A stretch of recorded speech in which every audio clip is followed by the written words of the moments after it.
സാറൊരു മുസ്ലിം പക്ഷപാതിയാണോ? ഞാൻ മുസ്ലിം പക്ഷപാതിയല്ല. ക്രിസംഖികൾ ഇങ്ങനെ തുടരെ അടിച്ചുവിടാറുണ്ട്. സംഘപരിവാരത്തോട് ചേർന്ന് നിന്നുകൊണ്ട് ക്രിസംഖികൾ എന്ന് പറയുന്ന തീവ്ര ക്രിസ്തീയ വിഭാഗം പറയുന്നത് സാറ് ഒരു മുസ്ലിം പക്ഷപാതിയാണ് എന്നാണ്. ഞാൻ മുസ്ലിം പക്ഷപാതിയല്ല. സാറിനെ കുറിച്ച് പലപ്പോഴും പറഞ്ഞു കേട്ടുള്ളത് സാറ് ഈ സുവിശേഷവുമായി ബന്ധപ്പെട്ട് വിവിധ മേഖലകൾ സഞ്ചരിക്കാറുണ്ടല്ലോ. അതിനെക്കുറിച്ച് സാറിന് പറയാനുള്ളത്? ഞാൻ ക്രിസ്തുമതത്തിന് വേണ്ടി 22 രാജ്യങ്ങളിൽ പോയി സുവിശേഷം ഘോഷിച്ചിട്ടുള്ള ഒരാളാണ്. ചേട്ടാ, കാസാകൂസന്മാര് കേൾക്കുന്നുണ്ടല്ലോ അല്ലേ? ഞാൻ പ്രസംഗിക്കാത്ത ഒരു മേജർ കൺവെൻഷനും ഇല്ല. മാരാവൺ കൺവെൻഷൻ തൊട്ട്, ഓർത്തഡോക്സുകാരുടെ മാക്കാങ്കുന്ന് കൺവെൻഷൻ തൊട്ട്, മർത്തോമക്കാരുടെ കൊട്ടാരക്കര കൺവെൻഷൻ തൊട്ട്, പെന്തിക്കോസുകാരുടെ കേരള കൺവെൻഷൻ തൊട്ട്, മദ്രാസിലും ബോംബെയിലും കൽക്കട്ടയിലും ഡൽഹിയിലും നാഗാലാൻഡിലും ആസാമിലും ഒക്കെ പോയി ഞാൻ സുവിശേഷം ഘോഷിച്ചിട്ടുണ്ട്. 22 രാജ്യങ്ങളിൽ സുവിശേഷം ഘോഷിച്ചു. അലക്സാണ്ടർ സാറ് സുവിശേഷം പറഞ്ഞിട്ടുള്ള മേഖലകളാണ് നിങ്ങൾ ഈ കേട്ടത്. കാസാക്കൂസന്മാര് അലക്സാണ്ടർ സാറിനെ ഒന്നുകൂടി ഒന്ന് വിലയിരുത്തി മനസ്സിലാക്കുന്നത് നല്ലതാണ്. ഇനിയുണ്ട്, ഈ അലക്സാണ്ടർ സാർ ആരാണെന്ന് നിങ്ങൾ മനസ്സിലാക്കണ്ടേ? പറഞ്ഞു കൊടുക്കും സാറേ ആരാണെന്നുള്ളത്. എൻ്റെ പൂർവികർ 21 തലമുറയായി തുമ്പമൺ ഓർത്തഡോക്സ് കത്തീഡ്രലിൻ്റെ വികാരിമാരായിരുന്നു. 21 തലമുറയായിട്ട് 475 ഇയേഴ്സ്. 21 തലമുറ. എൻ്റെ കാസാക്കൂസന്മാർക്ക് ഏതെങ്കിലും തരത്തിൽ പറയാൻ പറ്റുമോ? പറയാൻ കഴിയില്ല. സാറിൻ്റെ കുടുംബത്തിൽപ്പെട്ട ആളുകൾ പള്ളികൾ നിർമ്മിച്ചിട്ടുണ്ടെന്ന് പറയുന്നത് കേട്ടോ. അത് എത്ര പള്ളികൾ വരെ നിർമ്മിച്ചിട്ടുണ്ടാവും സാറിൻ്റെ ഒരു അഭിപ്രായം അനുസരിച്ച്?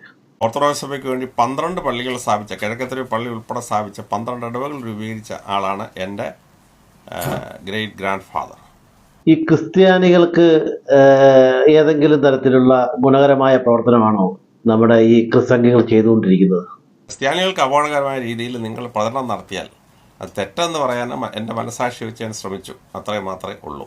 ഈ ക്രിസ്ത്യാനികൾ സാധാരണ പറയാറുണ്ടല്ലോ, അതായത് മുസ്ലിങ്ങൾ കുറച്ചുപേരെ എവിടെയെങ്കിലും ചെന്ന് കയറിയാൽ പിന്നെ ആ ഒരു പ്രദേശം അല്ലെങ്കിൽ ആ ഒരു രാജ്യം അതൊരു ഇസ്ലാമിക രാജ്യമായി മാറുന്നു എന്നുള്ളത്. അതിനെക്കുറിച്ച് സാറിന് എന്താണ് പറയാനുള്ളത്? വളരെ തെറ്റായ ഒരു ഇൻഫർമേഷനാണ്. വളരെ തെറ്റായ ഇൻഫർമേഷൻ. അതിനെക്കുറിച്ച് സാറിന് ഈ ക്രിസ്ത്യാനികളോട് എന്താണ് പറയാനുള്ളത്? ലോകത്തിലെ 2-3% ചെന്ന ക്രിസ്ത്യാനി ആ രാജ്യങ്ങൾ മുഴുവൻ ക്രിസ്തുമതത്തിലേക്ക് മാറ്റിയത് എങ്ങനെയെന്ന് നിങ്ങൾ ചരിത്രത്തിൽ മനസ്സിലാക്കിയിട്ടുള്ളൊരു സംഭവമല്ലേ? കേക്കടാ, കേക്ക്. കാസാക്കൂസന്മാരും അതിനെ താങ്ങി നിൽക്കുന്ന ആളുകൾ കേക്ക്. ഇത് പറയുന്നത് സത്യക്രിസ്ത്യാനികളോടല്ല, ഈ പറയുന്നത് കാസാക്കൂസന്മാരായ എംബോക്കികളായ ക്രിസംഖികളോടാണ് പറയുന്നത്. ഈ കേട്ടിട്ട് മറുപടി പറയണം.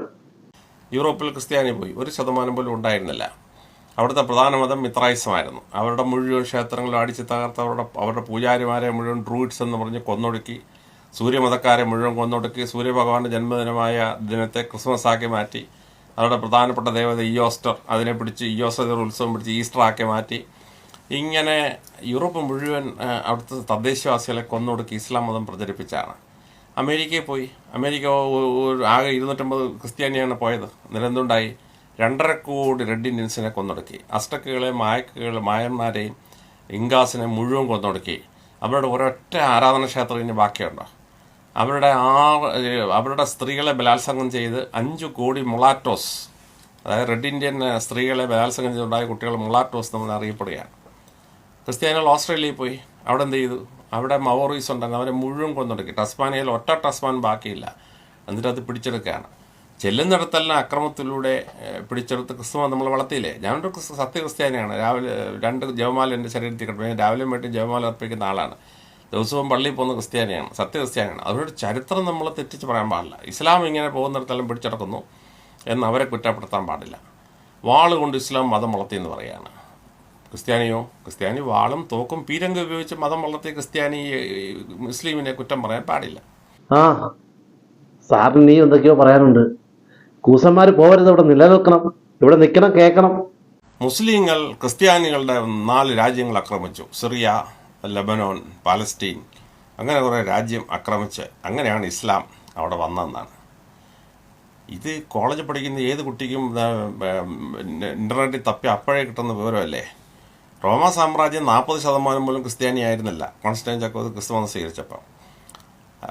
തിയോഡോഷ്യസ് ചക്രവർത്തി AD 381 ക്രിസ്തുമതം റോമിൻ്റെ ഔദ്യോഗിക മതമാക്കി മാറ്റി. അപ്പോഴും ക്രിസ്തുമതത്തിന് റോമാ സാമ്രാജ്യത്തിൽ ഭൂരിപക്ഷമില്ല. ഈ ലെബനോൺ, സിറിയ തുടങ്ങിയ പ്രദേശങ്ങളിലെ ക്രിസ്തുമതത്തിന് 40% പോലും അംഗങ്ങളില്ല. ആ സമയത്താണ് ഇസ്ലാം ഉണ്ടാകുന്നത്. ഇസ്ലാം ഉണ്ടായിട്ട് പ്രവാചകനോ മുസ്ലിങ്ങളോ ക്രിസ്ത്യൻ രാജ്യം ആക്രമിക്കാൻ വന്നോ? നിങ്ങൾ ചരിത്രം ഒന്ന് പരിശോധിച്ച് നോക്കിയാൽ മതി.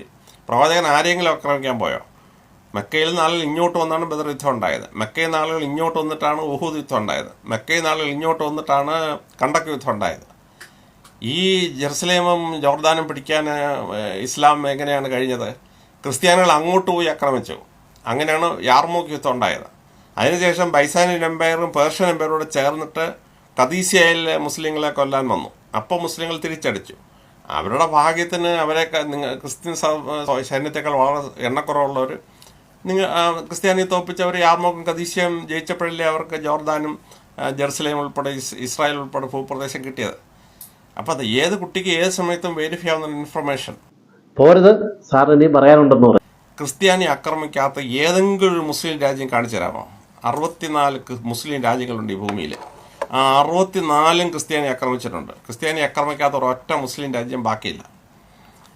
ഒരു തവണ മുസ്ലിങ്ങളെ ക്രിസ്ത്യാനി ആക്രമിച്ചെന്ന് നിങ്ങൾ പറഞ്ഞെന്ന് വെച്ചോ. നിങ്ങൾ ക്രിസ്ത്യാനി തിരിച്ച് ഇറാഖ് എത്ര തവണ ആക്രമിച്ചു? 25 തവണ ആക്രമിച്ചു. കുരിശ് യുദ്ധത്തിൽ 12 തവണ ജെറുസലേമും ചുറ്റുമുള്ള പ്രദേശവും ആക്രമിച്ചു. അപ്പോൾ അവർ ഇങ്ങോട്ട് ഒരു തവണ ഒന്നെന്ന് പറഞ്ഞിട്ട് നമ്മൾ അങ്ങോട്ട് 25 തവണ പോയ ചരിത്രമല്ലേ ചരിത്രത്തിൽ കിടക്കുന്നത്. എന്നിട്ട് ഈജിപ്തും ഈ പറയുന്ന സിറിയയും പാലസ്റ്റീനും ഉൾപ്പെടെയുള്ള മുഴുവൻ സ്ഥലം, ലിബിയ, അൾജീരിയ തൊട്ടങ്ങേ അറ്റം വരെ, സ്പെയിനും പോർച്ചുഗലും തൊട്ട് മേളറ്റം വരെ, പിന്നെ തെക്കോട്ടുള്ള രാജ്യം എടുത്തു കഴിഞ്ഞാൽ ഇസ്ലാം പ്രചരിച്ചു വന്ന പാകിസ്ഥാൻ, ഇന്ത്യ, ബംഗ്ലാദേശ്, മലേഷ്യ ഉൾപ്പെടെയുള്ള മുഴുവൻ പ്രദേശവും. ഡച്ചുകാർ എന്ന് ലോകത്തിലെ ഏറ്റവും വലിയ ഇസ്ലാമിക രാജ്യം ഇന്തോനേഷ്യ പിടിച്ചു. ഡച്ച് ഈസ്റ്റ് ഇൻഡീസിനെ അതിനെ വിളിച്ചിരുന്നത്. ബ്രൂണൈ ക്രിസ്ത്യാനി പിടിച്ചടക്കി. എന്നിട്ട് മധ്യേഷ്യയിലുണ്ടായിരുന്ന മുസ്ലിം രാജ്യങ്ങളായിരുന്നു കസാക്കിസ്ഥാൻ, കിർഗിസ്ഥാൻ, ഉസ്ബെക്കിസ്ഥാൻ, താജിക്കിസ്ഥാൻ, ടർക്കമെനിസ്ഥാൻ. ഇത് മുഴുവൻ റഷ്യ എന്നുള്ള ഓർത്തഡോക്സ് ക്രിസ്ത്യാനി എന്ന് പിടിച്ചെടുത്തു. ഇനി ഇത്രയും കാലം ക്രിസ്ത്യാനിക്ക് പിടിക്കാൻ പറ്റാത്ത ഒറ്റ മുസ്ലിം രാജ്യം ഉണ്ടായിരുന്നുള്ളൂ, അത് അഫ്ഗാനിസ്ഥാനാണ്. ബ്രിട്ടീഷ് എംപയർ ഇവിടുന്ന് അങ്ങോട്ട് നോക്കി 1840 1981 അഫ്ഗാനിസ്ഥാൻ പിടിക്കാൻ പറ്റിയില്ല. അവസാനം റഷ്യക്കാർ അവിടുന്ന് ഇങ്ങോട്ട് പിടിക്കാൻ നോക്കി 1982.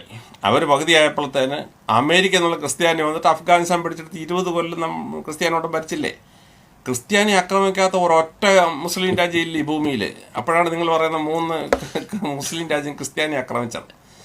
ഇപ്പൊ എങ്ങനെ ഇരിക്കുന്നത്? ഇതാണ് കാസാഖ് മുസൽമാരെ ചരിത്രം. ഇവിടെ ചരിത്രമുണ്ട്, ചരിത്രം ഇവിടെയുണ്ട്.